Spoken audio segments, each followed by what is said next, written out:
Hi, in this part of the Let's Build a Chatbot series in C# using Agent Framework, we're going to look a little more into the Blazor server implementation.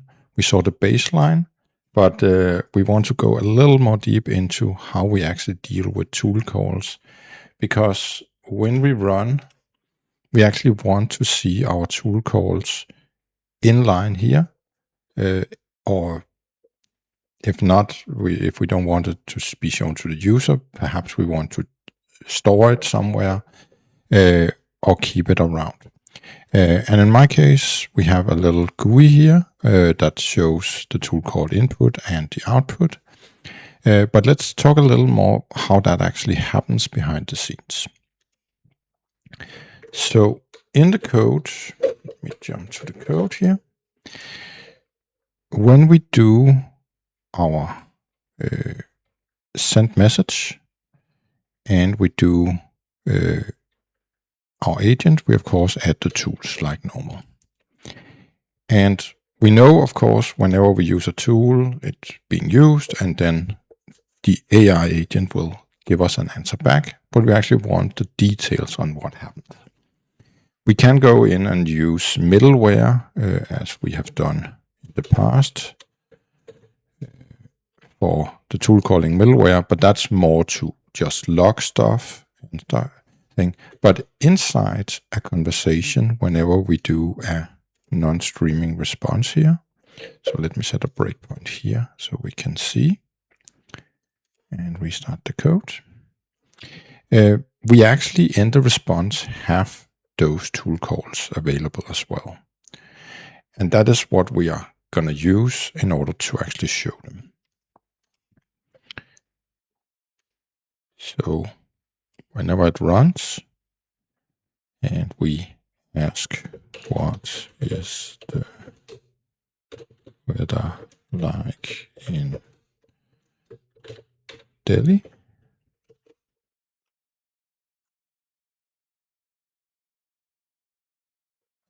we are running streaming at the moment, so let me quickly just stop it here and ask the same question again.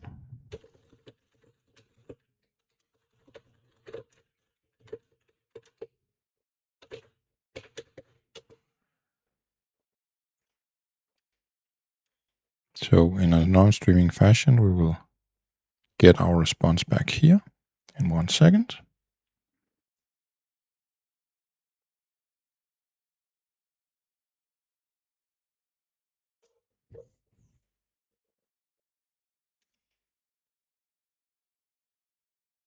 There we go. So we got our response. We sent our message, what is the weather like in Delhi? And we got our response back, which was current weather is here. But behind the scenes, of course, we don't have just that one message. We have multiple messages here. First up being reasoning, then the tool call result, and then the final answer. So behind the scenes, we have these various things for content and so on. And the easiest way to actually look at them is in the way we store these. If I just took such a response and serialized it, it would look something like this. So inside a raw message, we get an author name, a created, a user, and so on. And we get these content parts. So whenever, in this case, I said hi, and we can actually take the one we just ran. So let me close this one. And let's find the latest one. That's this one. This is the one we asked for, what is the weather like in Delhi. So let's have a look. So we have our user input, and we have that both as text here and as content here. And then we begin to get our message back, and we get both reasoning as content, but also the function calls as content. So in here we have that we get a function call, what tool we want to call with which arguments, and we get a call ID. So this is what is being sent to the LLM. And of course we want to show that, and that's what we're doing up here. Now we have a breakpoint. Let me remove that breakpoint so we can see things in real life.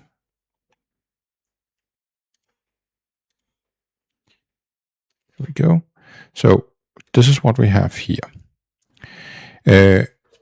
So if we go back, we want to visualize this because it comes back as our response.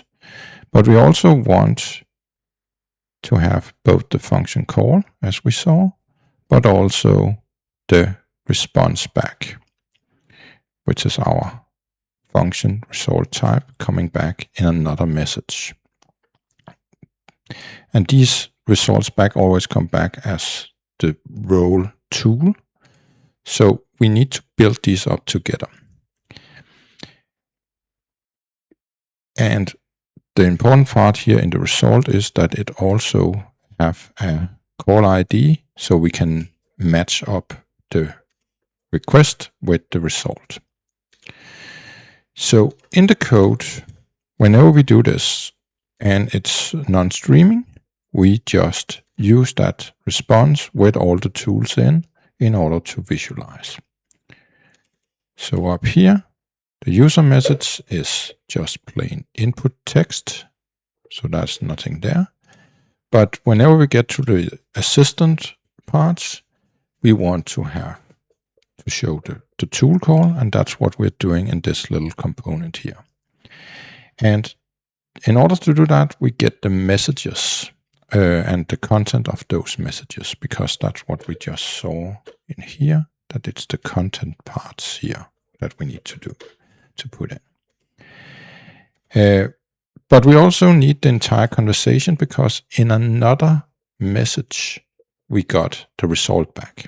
So in order to link those together, we send both of these into this little tool, or this little component.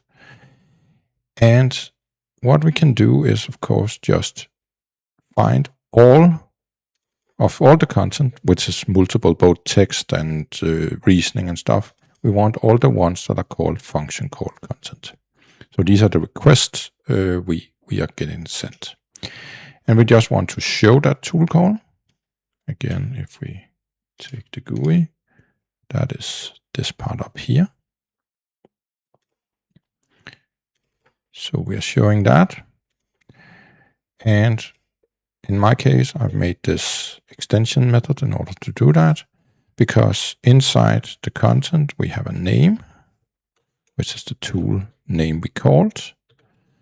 And if there's any arguments, I build up a small arguments section. That is what we see here. So, of course, we could have just done this inline in the Blazor code, but I just wanted a small, simple one that could help us do it here.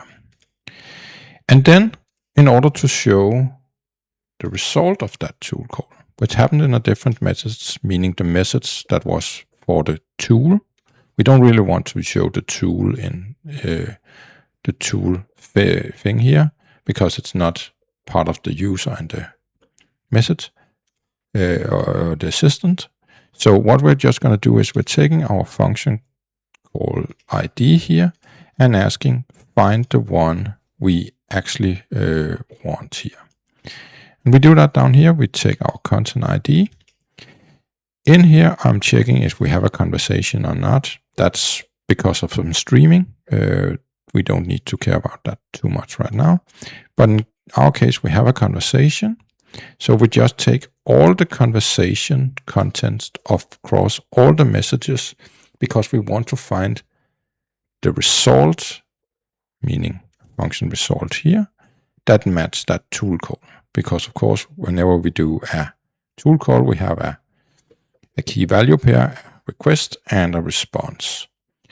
So when we get that specific function tool call, if there for some reason haven't been any, we just return empty, but else we get that specific one.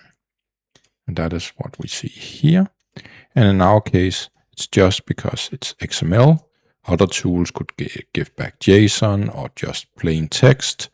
And of course, there could be exceptions. I haven't taken that into account here on how things should work, but normally exceptions, Agent Framework will just do a retry automatically.